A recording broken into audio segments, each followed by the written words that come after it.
Hey, instructional team. Welcome to week 1123. And the good news about this week is it is a holiday week. So we only see two of our grades on this week. So for the ninth graders, we're going to just sort of start off with an ode to Thanksgiving and a thank you to vegetarians and vegans. And then for our circular connection, we're going to talk about a person we are thankful for. And that's going to connect really well with the assignment that we're going to have students do today. They are going to learn how to send a professional thank you email. So we're going to just give some background information, just tap into what do kids remember about important email elements. And then we're going to give them a little instruction.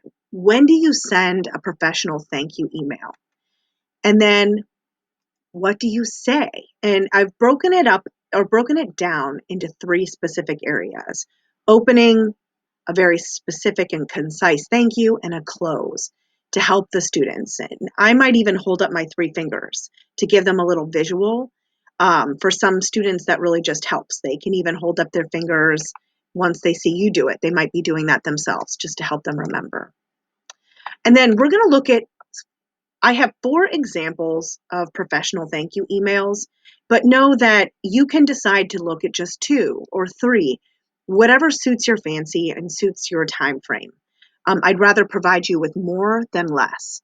And these are all a little play on popular TV shows. So like this first one is a play on Bob's Burgers, and the second one is a play on Schitt's Creek, and then we have one that's a play on a Parks and Rec, and then The Office. So if the students happen to know those characters, they might think these are funny, but they're all really good examples of professional emails. And then we're going to just do a little digestion. Ask the students what they noticed about these, what 3 elements that they have from the 3 that we talked about earlier, and then go through this in a discussion form to prepare them for the assignment they're going to work on, which is to actually create a professional thank you email. So they're going to want to pick a person and a purpose for writing their email. And then they're going to make sure that they hit on all of these bullet points that I outlined on what makes a strong professional email. And they're going to BCC us in on that email.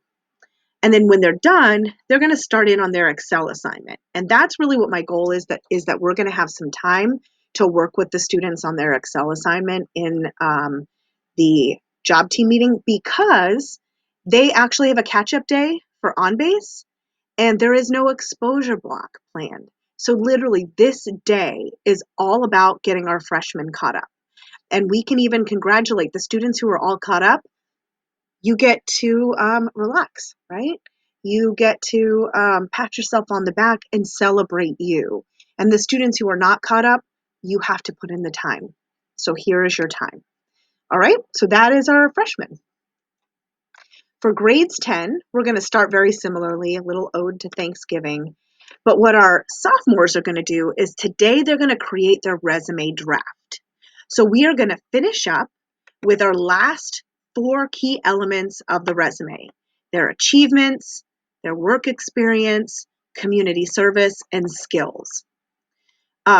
Achievements, these can be awards, they might be AP students, any kind of an experience they've done outside of St. Martin. Encourage them to use those. For their work experience, they're going to use their job from last year, and you want to hone in on those action verbs for students so that they know that they need to use action verbs in drafting their resume. And I have an example here for the students for them to see. Okay. And then for their activities and community service, they are doing community service with Mr. Klein, their theology teacher. That stuff counts. Tell the students to include that in there.